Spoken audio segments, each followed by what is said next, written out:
Justice League 61, Brian Michael Bendis with David Marquez on the main story. And we continue the journey to Naomi's homeworld. And this story is pretty simply the first moments of Alder Lee kind of waking up in this world. I actually think there's something interesting to talk about before we get to the story. There's an actual recap page. And I know Bendis has been sneaking them in, like, doing like, back in Superman, you talk about like the death notes and stuff like that. But this is just a straight up, here's a recap page now with text. But he's been doing that as well, though. Like that like throughout all of his DC stuff in the last couple of years, he's been doing recap pages left and right. He has, but I think up until this point, they've all been kind of worked into the art and stuff like that, right? Whereas, as far as I'm aware, this is the first traditional recap page. No, definitely not. It's definitely not. Really? This did not even faze me because he's definitely done this already before. Maybe even the last issue, Justice League might have had this. Fair enough. I remember. I really did not like the text on that recap page. The colors on the especially the neon-y sort of green on the lines behind it made it very hard to read for my eyes. Don't know if you felt that. Yeah, I guess. I didn't really think about it too much. I only kind of glanced at it, to be honest, because I didn't need it. But that's fair. Yeah. I'd appreciate it. I think the thing with the pacing of the story is that it's been so... it's not been rushing through the story, so I didn't feel struggling. Like the big cliffhanger from issue 2 was very easy to remember, so I wasn't... Whereas there's books that are definitely arguably better than this is, even, where I still struggle a little bit to remember exactly what was the last issue. It happens to me occasionally with comics. Yeah. But yeah, so Brutus, of course, we start with him and he's and it was worth mentioning as well that Connor is reading this because of it's a Patreon pick. He would not choose to read this. He is made. And for the record, I think this is by far the worst of the 3 issues. That's interesting. That's very interesting. And I think I'll get more into it, but it's beyond just my standard Bendis dialogue critique. I have structural problems with this issue that I really dislike. That might become clear as we talk about it. Sure. I generally pretty enjoyed it. I think I enjoyed the various characters and how this world's affecting them. Where some powers are supercharged, and Naomi's kind of fading, like Marty McFly, a little bit. I kind of love like just a simple little moment like Batmaning her out of the scene, because she's confronted by a bunch of thugs on this world, and he throws in like a smoke pellet and then like a batarang, and we just sort of see her like looking over his shoulder as he's presumably whisking her away, with a grapple gun or whatever it is, and then he's like shushing her, and it's like, yeah, I just like imagine the surrealness for her to be Batmaned out of a scene by Batman. It's just kind of cool. Canary's power is supercharged. She hits it and it sends like the shockwaves are so big that everyone goes flying through the air, and she's like, "Oh shit, that was bigger than usual." And this becomes kind of an anchor point for the issue as the other characters are kind of waking up. They all at a certain point hear Canary's scream. So they're not too far away from each other. They're all in the vicinity enough that they can sort of hear that, and even if it is louder than usual, it's still reasonably close. Yeah, they're close enough that they can all get back together again, more or less by the end of the issue. So Batman's investigating Naomi, not really sure about anything. That Madman Bendis actually put in the DuckTales trick into the comic, which it took me a second to realize what he just put into it, and I'm like, oh yeah, this is a thing, I've heard of this, where if you just say DuckTales to someone, they'll hear the theme tune in their head and it'll calm them down, because it's impossible to be tense or agitated when you're going DuckTales. Whoa! I can't even do it. I can't sing it. But yeah, please don't try. Yeah, but you'll hear it in your head. And I think the art in particular, Naomi's face after this moment where it happens, it's when she says, "Why did that work?" I think the shock. I think it's because you can sort of see her mouthing like the tune. Like her mouth is clearly, if not whistling, then making the sound of it. That is a neat touch. I thought it was charming. I'm sure Connor's going to shit all over it in a minute, but so So a couple things here I liked. Particularly Black Adam showing up to help Superman, because Black Adam's kind of absent for a while. You know, he's off panel, as it were, until Superman's getting his ass kicked. Now, to be fair, Superman is at a bit of a disadvantage because his heat vision is acting up, and he's having to sort of cover his eyes with his hand, and he's staying up in the sky so he doesn't accidentally hurt anyone. He's trying to stay away, all that stuff. And Brutus starts attacking him. I kind of appreciated some added context here where they talk about how this world had its own meta uprising, which is kind of what led to the wars and kind of led to like everything that, you know, Naomi leaving and what happened to their family and all that stuff. To the point where the others are like, hey, maybe we should just go look for another world. Maybe like dealing with a world with all these metas is something we should just leave be. But Brutus is, you know, arrogant, whatever. But yeah, I particularly like the art though of Black Adam showing up. Like that panel of him like hovering over with the lightning coming out of his chest, and it's all black behind him, black and blue, and he says "unhand him." There's a fun element to him, of course, like coming to help Superman, but it was particularly imposing, I thought. Actually, I really like the lettering here. Is a touch I do like, where the "unhand him" is actually kind of mostly in the panel above, and it gives this sense that Adam is so big, like, yeah, you know, he's so much larger because his voice is imposing across other panels in this way. And it's also in the previous panel, so it's also the idea that he hears him say it before he sees him, you know, before he looks over his shoulder. Yeah, it is really strong lettering work, that. So that's solid stuff. So most of the Justice League have sort of assembled by this point, and they run off to where Superman and the fight's taking place. Aquaman is notably absent, and there's like a page of him like just kind of crying because there's like no water in the world, I think. Is that what you got from it? He's like sensing death. Yeah. I'm assuming the death of all the life that was here. Yeah, maybe all the sea life. Yeah, maybe it's like so much for him to bear. Even Hawkgirl says that she feels kind of supercharged and she feels great despite how bad this place smells. The big cliffhanger of the issue, though, the main story, is that when they get there, you know, because you think, oh, Black Adam's here to take on this Brutus bastard, so now, you know, he's done for because Superman and Black Adam are both there, even with Superman being hampered. But when they get there, Brutus is standing tall and he's got his foot on Black Adam's hand, who seemingly is either at least down, if not unconscious, on the ground, which is, you know, a big deal. He took out Black Adam, which does lead to the question, like, is there anything wrong with Black Adam's powers? Is his powers acting differently because everyone else seems to be on this earth? Now, they are magic based, I realize, but doesn't necessarily mean that they won't affect that. So there's questions to have there. Yeah, I typically, I know everyone else, or not everyone, but I know a lot of people tend to hate Bendis pacing. I think I kind of like it, especially in a team book, which is funny because, of course, the one thing that didn't get right with Young Justice was that Bendis team pacing, which I thought was completely absent. I think it's doing a much better job in this of feeling like what I expect a Bendis team book to feel like, for better or worse, because if you hate that, you hate that. But yeah, I think I that is part of what I hate so much about this issue, is the pacing. In a larger overall sense, in that this issue does not progress basically at all, because we have the same beat with every character over and over. Like we have the same beat. They wake up. Oh, my powers are mostly supercharged for the most part. That's the case with most of them.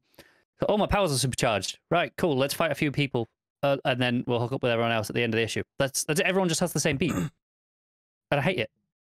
Like, I don't need to see every single character go through this. I do not hate it. That's really all I have. It would be if they were going through completely different things, I would get it.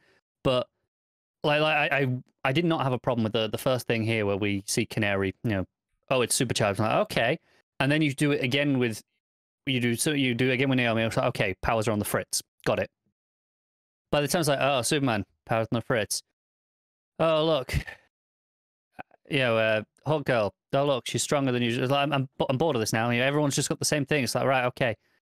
It's just a scene of everyone doing the exact same thing, of them learning what we know as a reader. It's like, I know their powers are different at this point. I don't need to see this with every single character discover it.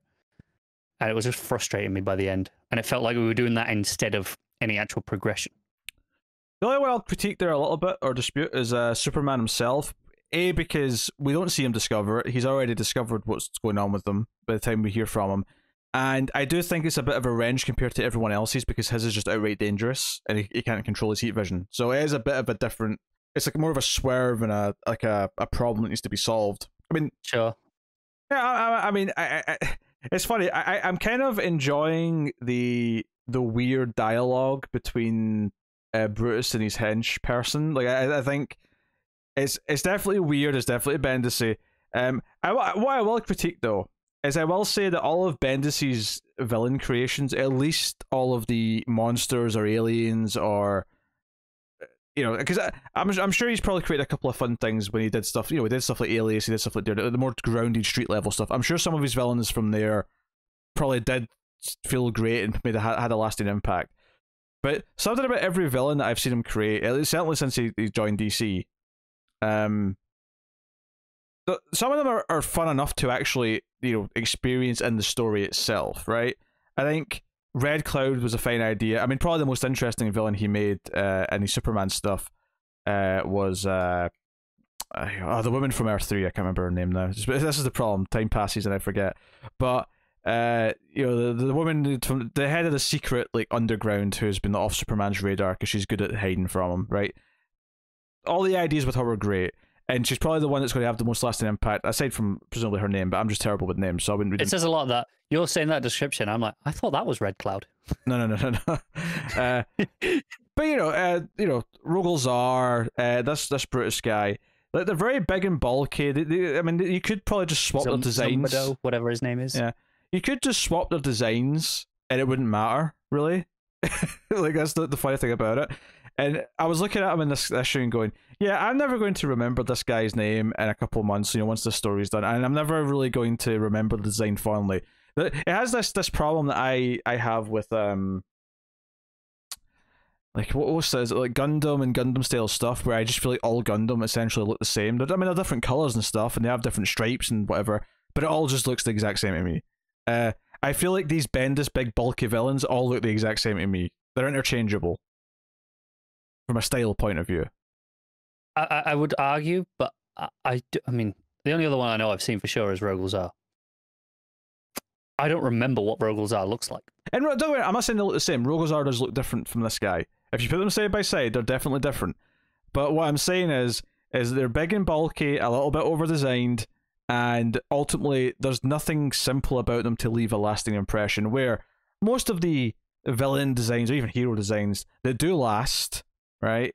Now, admittedly, one of the things that we have to acknowledge is that, yeah, there's a lot of bad ones from the Golden Age, Silver Age, the Bronze Age, whatever, that all didn't last, and the ones that we know are the ones that lasted, so it feels like they didn't have as many mistakes, but they definitely did. If you actually go back and read all those issues, there's probably thousands and thousands of failed characters that everyone was glad never came back.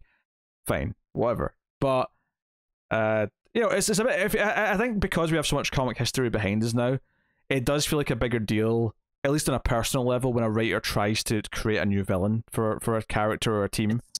It's very interesting because so far you've kind of been torn on the design, which theoretically is not Bendis' fault. That would be the artist designing them, unless you're assuming this is Bendis' direction to the artist is big, bulky. I assume he has some direction for it. But I mean, maybe this is my critique of just a lot of modern designs that become the villains and stuff.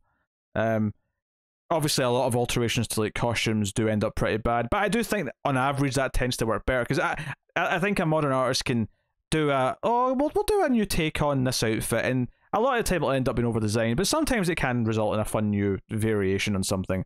But the fundamentals are still there, and the fundamentals are what I feel I don't know, get really generic with a lot of this stuff. And do you know what this guy reminds me of? And this will probably mean nothing to you unless you run a Google it really quickly. But the Kunari from Dragon Age 2, because they redesigned the Kunari in Dragon Age 2. In the first one, they just look like slightly bigger people. But with the horns, the kind of grayish skin tone, the big bulky kind of, it's very much, they look a lot like that. And I'm like, yeah.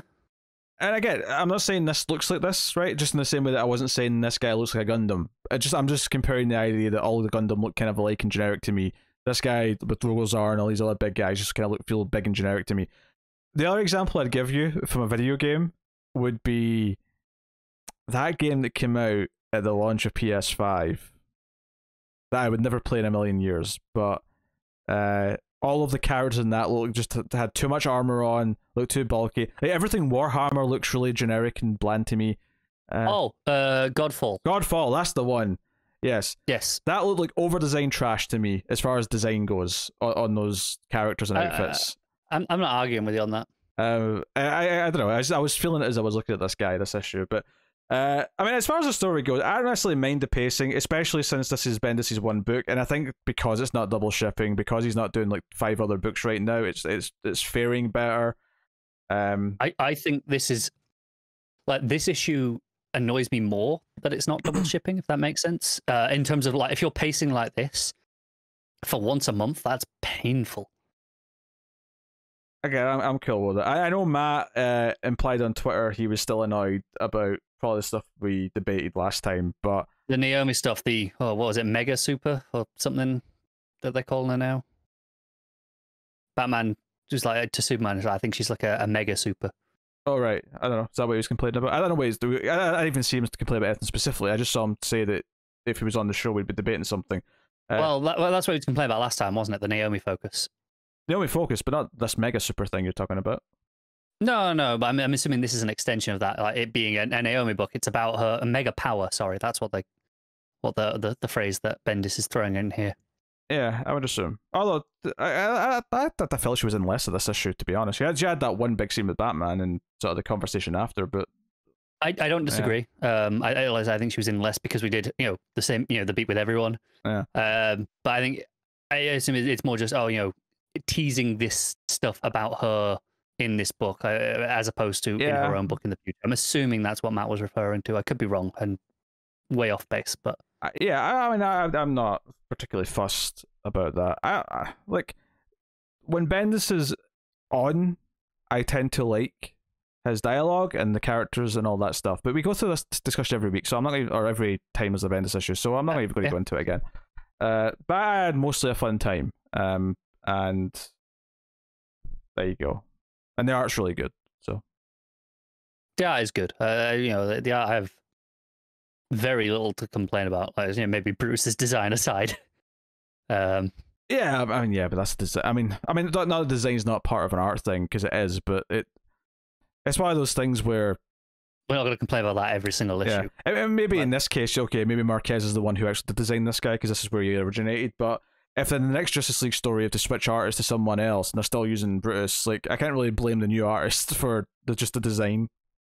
Absolutely, which is why I wasn't really. I'm not holding that against this issue in particular. It's more of a general thing, right? Yeah. All right. Well, we rating the main story then. Ooh, 3.5. Repetitive, boring trash. I had a lot of fun. I enjoyed all the characters, discovering how things are. I'm fine with the pacing. I thought the Cliff Bar was good. I really loved the Black Adam moment coming out to save Supes. Particularly the art in that as well was really good. So, I'm happy to give it the 8. I was debating between the 7.5 and the 8, and I think I'm going to stretch to the 8 because it was such a pleasant, easy read. I'm happy to do it. So there you go. But yeah, Brutus is a really generic design. It was last issue too, but it's for some reason it was sticking in my head more as I was reading this issue. But probably because we had scenes of them talking to other characters that weren't in the Justice League. All right, backup story again. You need to talk about that. Justice League Dark. Yeah, the thing. Yeah, it's bloody good, is what it is. It picks up exactly where we left off. Which is worth knowing because obviously last issue we actually had a bit of a gap between things. But this time we do pick up exactly where we picked up with Ragman in the bookshop fighting the mythical creatures that have been brought to life by Merlin out of the book. Manticore specifically is what he's fighting when we see him. It's very Librarians, this actually. It feels totally like it's cribbing from some of that stuff. And I'm having fun with that because that's great. But the rest of the Justice League Dark, show up to come and help. Deal with the creatures. Zatanna does some backwards magic to bind them back into the pages, essentially. So they're no longer causing chaos. And they talk about, okay, well, what does Merlin want? And they're like, oh, they conclude he's after this book that may or may not exist, the Eternity book. They're like, we don't even know if it ever existed. But Constantine's like, well, if it did, if it ever will exist, it'll be in this mythical library, the Library of Babel, which, interesting, you know, the book that Merlin brought all this stuff to life from was this Borges book, or his original works, the manuscripts, and it's from one of his stories that this Tower of Babel exists, where it comes from. So that's why it seems Merlin was bringing that into the real world, or bringing it to life as somewhere that he could access, as opposed to the creatures were just a byproduct, so to speak. You know, they were a side effect of just the thing that he actually wanted. So they go there, and it's a very interesting design. It's an infinite library where it's an infinite sphere, each made up of hexagonal rooms that are just, you know, slot into place forever, basically. And every book that's ever been written or will be written is in this place. It's like outside of time. It's very much, I'm getting vibes of the Dreaming library from Sandman. And the final beat is, you know, they go in there, you know, they go to see essentially the librarian to try and find it. Because, you know, they're never going to find this one book in all this, but maybe he might. And I don't know if it's supposed to be him, but there's enough there that like this could be a redesign of Lucian from the Dreaming. I'm like, maybe this is, and the lettering strongly reminds me of Lucian from Sandman. It's just a significantly younger look, but it's got a bow tie, so I'm like, maybe this is Lucian. Be very interesting if it is. If we're going to be playing with the Dreaming stuff, always love it when DC Universe kind of plays with the Sandman stuff. All that stuff is great. There's a very small subplot as well where the knight, the female knight who was guarding the Grail that Merlin stabbed, that we assumed was dead, is not. They find her, she's in a hospital. They found her and put her in hospital. She recovers in like a matter of hours, and she is hearing a voice of someone. It's very unclear who, but it starts giving her instructions. And it's like, hey, you know, follow my voice, I'll lead you to me. And she gets on a plane. She does some magic to show them that she has a passport. Very Doctor Who psychic paper. That's what it is. And it shows she's landing in Gotham. And it's pretty interesting. I don't know exactly where that's going, but she's, you know, en route. It's tying in with this stuff still. It's still teasing, you know, Merlin doing his own thing, and we're not entirely sure of why, but I'm really into it. And for 10 pages, this packs a lot in. Like I say, you know, it's broken up into 3 sections with the subplot with the knight in the middle. But it feels like it moves at a really good pace that gives you a lot of flow and story. It's densely packed, but not awkward or unwieldy to read. It's got a real good flow to it. Art's really solid still. The page that reveals the library is particularly fantastic because it describes it as a sphere made up of the hexagonal rooms. And it's a really smart thing where it's this kind of 2-page thing where we see all the hexagonal rooms inside a circular layout, which it has this really nice effect. Great stuff. Yeah, I mean, this backup, probably like an 8.5. Okay, cool.